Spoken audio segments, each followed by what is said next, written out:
Tuhan mampu dan Dia mau. Kita buka sama-sama di Markus pasal yang pertama,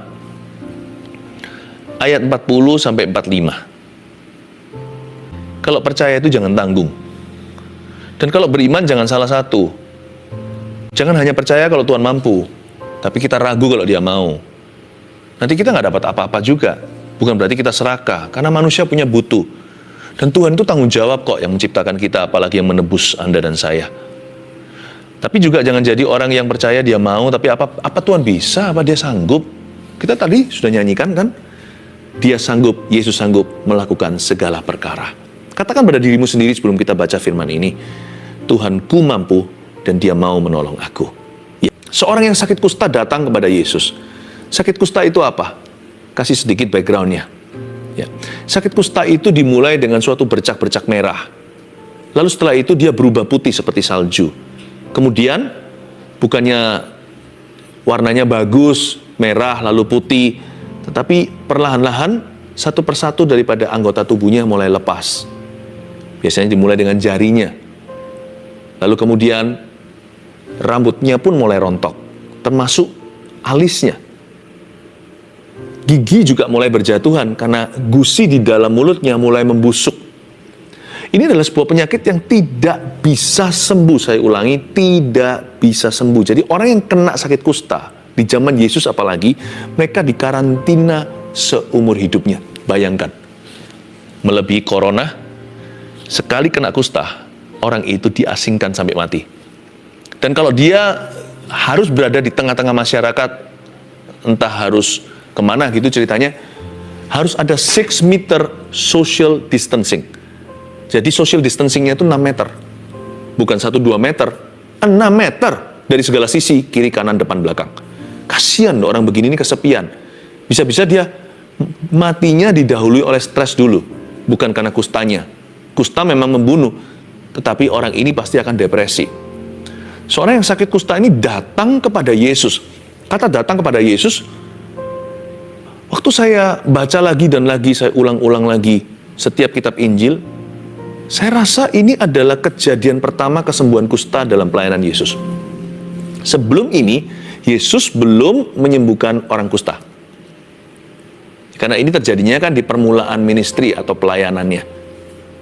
Dan Tuhan Yesus belum pernah sembuhkan orang kusta sama sekali, tapi orang ini datang kepada Yesus. Itulah sebabnya berimanlah. Sekalipun orang lain belum ditolong, berimanlah sendiri kepada Tuhan. Dan kalau kasus Anda itu unik atau berat sekali, semua orang yang kena itu mati, berimanlah kepada Tuhan, percayalah. Orang kusta ini believe in God's power, dia percaya kepada kuasa Allah. Dan dia tahu Yesus itu siapa. Dan dia beranikan diri sekalipun belum ada desas-desus kanan kiri orang kusta yang disembuhkan sebelumnya. Gak pernah terdengar sejak zaman-zaman dulu-dulu sono-sononya, orang kusta pernah sembuh itu gak pernah terjadi. Bisa jadi itu pertama kali di Perjanjian Baru. Ya. Dan orang ini beranikan diri datang ke Yesus minta sesuatu yang impossible. Dia memohon sesuatu yang mustahil. Heal me. Sembuhkan aku. Jadikan aku kasus pertamamu. Orang yang begini disembuhkan oleh Yesus. Tapi dia datangnya bukan dengan iman besar. Kalau Anda baca sekali lagi, orang kusta itu datang pada Yesus sambil berlutut di hadapannya. Ia memohon bantuannya. Sambil berlutut ini bukan karena orang ini pandai menyembah. Saya yakin dia baru kenal Tuhan. Sambil berlutut menunjukkan the level of desperation. Orang ini dalam titik putus asa. Dia betul-betul desperado. Sampai berlutut mencium tanah. Sakit loh orang kusta untuk bisa menggerakkan tubuhnya. Berlutut apalagi. Tapi dia desperate sekali. Tuhan, aku mohon bantuan. Dia bahkan gak berani minta kesembuhan. Dia berkata mohon bantuan. Dia minta belas kasihan. Karena orang ini sudah hancur jiwanya. Dia sudah lebih rendah dari pengemis di jalanan atau pemulung di bawah jembatan. Dia merasa semua orang benci sama dia. Kusta itu seperti zombie di zaman Yesus. Orang yang kena kusta itu sudah dianggap mati, sudah dianggap mayat hidup. They are left to die. Mereka itu sudah disingkirkan, dibiarkan untuk cepetan meninggal dunia. Sudah jadi sampah masyarakat, meskipun bukan seorang kriminal. Mereka itu percaya seluruh peradaban waktu itu bahwa orang yang kena kusta itu kena hukuman Allah. Jadi orang ini pasti tertuduh. Belum lagi masyarakat yang menuduhnya. Sampai hari ini juga kok ada aja kalau kita sakit atau siapa sakit, kita berkata Allah menghukumnya. Tapi mereka, dunia tidak akan memberitahu kepadamu kasih Yesus itu. Makanya biar kami yang memberitahu. Yesus mampu dan dia mau, dia mengasihimu. Lalu dia ngomong begini sama Tuhan. Kalau engkau mau, engkau dapat mentahirkan aku. Luar biasa loh ini. Kalau engkau mau, engkau dapat. Ulang lagi, kalau engkau mau, engkau dapat. Kalau engkau mau, engkau dapat. Kalau engkau bersedia, engkau sanggup. Sekali lagi itu, kalau kita percaya sama Tuhan itu, jangan tanggung. Kalau beriman, jangan salah satu. Kadang-kadang kita percaya, ada orang tertentu, sebagian kita itu percaya Tuhan itu mampu. Apa sih yang mustahil bagi yang maha kuasa? Tapi kita percaya, kita yakin dia jauh. Sekalipun kita tahu dia mampu, kita ragu kalau dia mau. Memang Allah itu ada, tapi akankah dia menilik sengsaraku? Mungkinkah dia melakukan sesuatu? Tapi juga ada sebaliknya, orang yang merasa Tuhan itu mau. Nggak ragu lah kalau Tuhan itu maha kasih. Tapi apa dia bisa? Kasusku ini sudah lewat dari batas-batas pemulihan. Nggak mungkin bisa dikembalikan. Aku nggak mungkin sembuh. Ini sudah lewat borderline bisa ditolong oleh Tuhan. Apa sih? Apa sih yang mustahil bagi dia? Adakah kata terlambat atau telat? Dia yang bisa menciptakan yang ada itu dari yang nggak ada loh. Kalau kita percaya bumi dan langit diciptakan oleh Allah. Dia menciptakan semua ini. Dunia materi ini dari nil, tidak ada sesuatu bahan. Dia yang membangkitkan orang mati, dirinya sendiri Yesus bangkit pada hari ketiga. Apa yang mustahil bagi dia? Jangan hanya percaya Allah itu maha kasih, percayalah pada kuasanya. You must believe that He can. Bukan hanya He is willing atau dia mau saja, tapi Anda harus percaya dia sanggup. Tapi juga jangan hanya percaya dia mampu, lalu ragu apakah dia mau. Kombinasikan keduanya, gabungkan mau dan mampu, mujizat terjadi. Waktu Anda percaya Tuhan mampu, dan waktu ketika Anda yakin dia mau, there, miracle happens. Dan orang ini tidak minta sembuh. Kalau baca sekali lagi ya, kalau engkau mau, engkau dapat mentahirkan aku. Dia berkata mentahirkan, atau bahasa Inggrisnya cleanse me. Dia nggak berani minta kesembuhan, karena dia merasa dia ini nggak layak. Karena dia termakan dengan pikiran banyak orang bahwa orang yang kena kusta itu dihukum secara pribadi oleh Allah. Diizinkan sisa hidupnya jadi zombie. Karena itu dia berkata, please make me clean. Yang dia minta itu pengampunan dosa. Orang ini luar biasa sebenarnya. Dia berkata, forgive me. Apa yang membuat aku hari ini sakit begini itu kalau ada dosa di dalam diriku atau pada keluargaku. Tuhan, ampuni aku ya. Kalau engkau mau, engkau dapat mengampuni aku. Engkau dapat menyucikan aku. Engkau dapat mengubah aku. Baru setelah itu, engkau dapat menyembuhkan aku. Dia nggak minta kesembuhan. Dia minta pentahiran. Dia minta cleansing. Karena dia merasa dirinya sedang memikul hukuman Allah. Ayat 41, maka tergeraklah hati Yesus oleh belas kasihan. Ini bukan reaksi yang normal. Normalnya respon orang melihat orang kusta, sebaik apapun orang yang melihatnya. Bahkan keluarga sendiri pun biasanya yang muncul adalah perasaan jijik. Tapi Yesus yang muncul perasaan belas kasihan. Memang Tuhan Yesus itu beda. Dibanding orang yang paling baik di dunia ini, yang paling kandung sama kita, bahkan kalau dibanding dengan ibu kandung kita sekalipun, kasih ibu pun tidak bisa menandingi kasih Tuhan. Bayangkan, orang yang paling mulia, orang yang paling berkorban, pahlawan iman, siapapun juga dibanding Tuhan itu pucat kasihnya. Keluarga lihat dia aja jijik. Minimal kalau nggak benci, tetap mereka merasa disgusted, mereka merasa risih. Coba bayangkan Anda melihat di depan Anda orang yang hidungnya copot, lihat bolongnya di dalam sana. Sekalipun itu adalah anggota keluargamu, Anda pasti berkata, ih. Apalagi kalau ada slime atau ada lengket-lengketnya. Tapi Tuhan Yesus sama sekali nggak ada feeling itu. Yang muncul hanyalah welas kasih. Yang muncul hanyalah masyigu. Yang muncul adalah belas kasihan. Memang Tuhan itu responnya beda ya. Seringkali kita salah paham sama dia. Kita kira Tuhan pasti jijik sama aku. Tuhan pasti benci aku. Tuhan pasti marah. Dia murka. Ternyata enggak. 1001 tebakan manusia selalu luput tentang Tuhan. Makanya itu harus kembali ke firman. Justru ketika kita kira Tuhan marah, malah Tuhan itu menangis melihat kita. Justru ketika kita merasa Tuhan itu pasti akan benci, waktu dia lihat kita, dia langsung peluk kita. Tuhan kita itu memang responnya beda. Makanya orang yang datang pada Yesus tidak akan dikecewakan. Orang yang datang pada Tuhan tidak pernah sia-sia.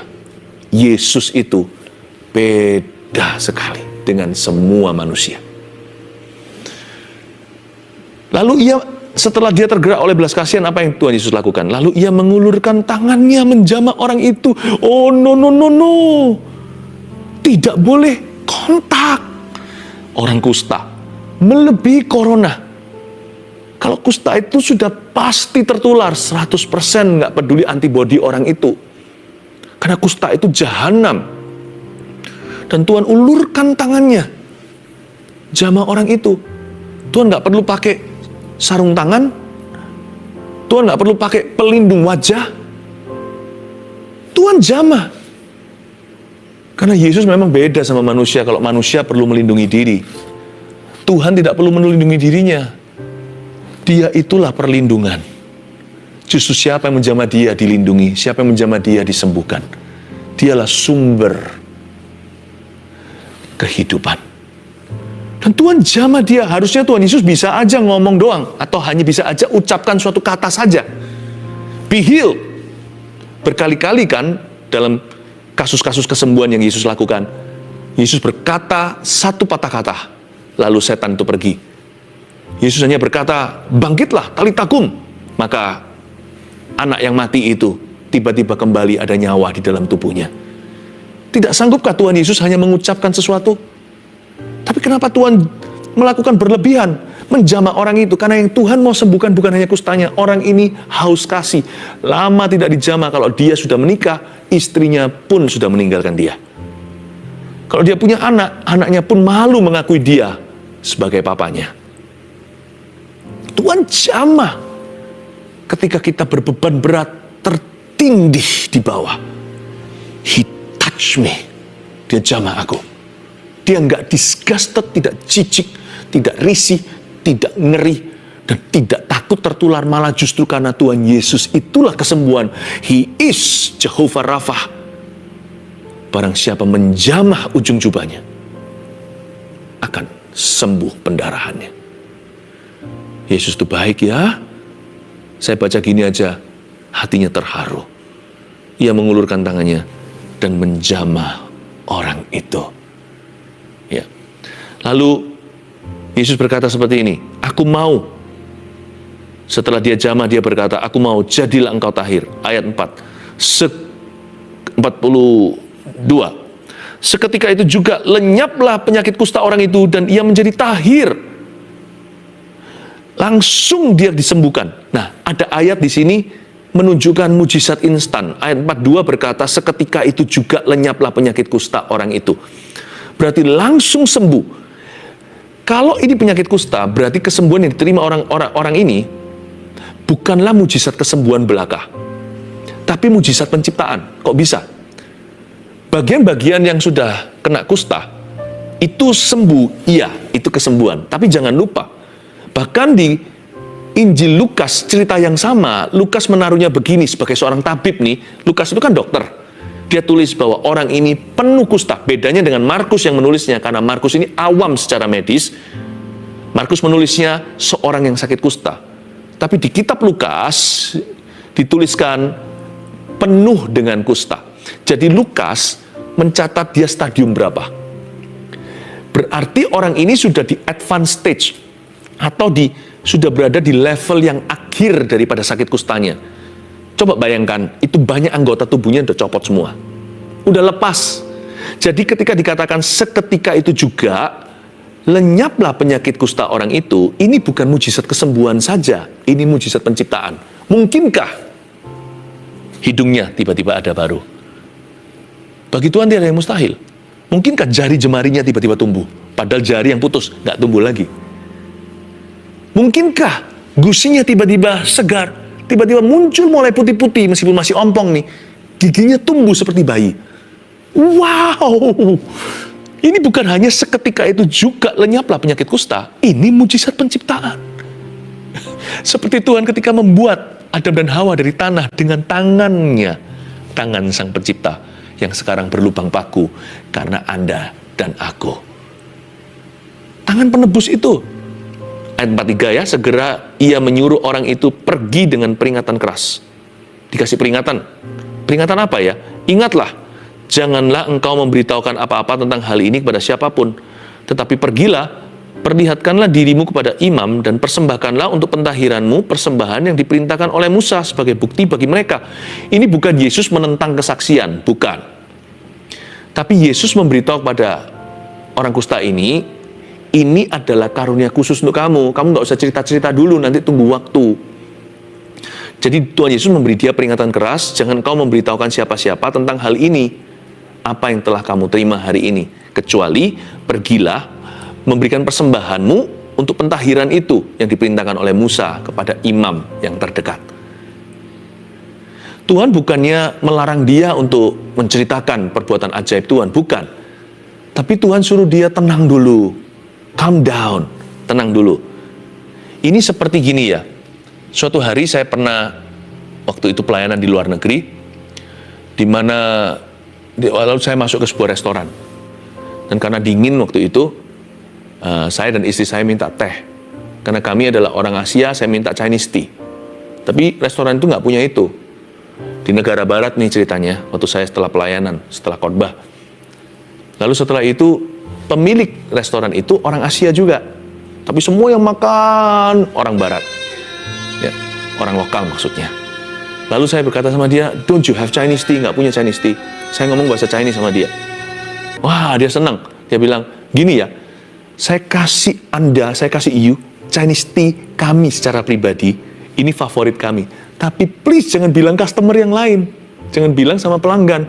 Karena memang ini tidak ada di menu. Lalu dikeluarkan. Dia mulai kasih air panas. Dan saya dan istri saya minum hangat-hangat. Betapa jahatnya saya kalau saya berdiri di atas kursi dan berikan pengumuman. Mereka punya Chinese tea. Enak sekali. Ini juga sama. Yesus berkata, kamu resapi dulu kasihku. Ada waktunya dan tempatnya nanti untuk kesaksian. Pasti akan dibukakan jalan sama Tuhan.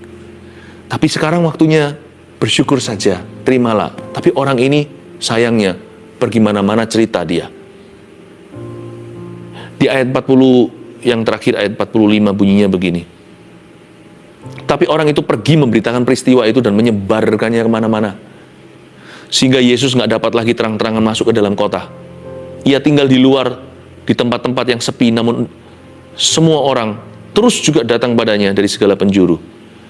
Ya, karena terlalu dini, Yesus belum memberikan pengajaran, firman belum dibagikan, dianggap Santa Claus berjalan, bagi-bagi kesembuhan.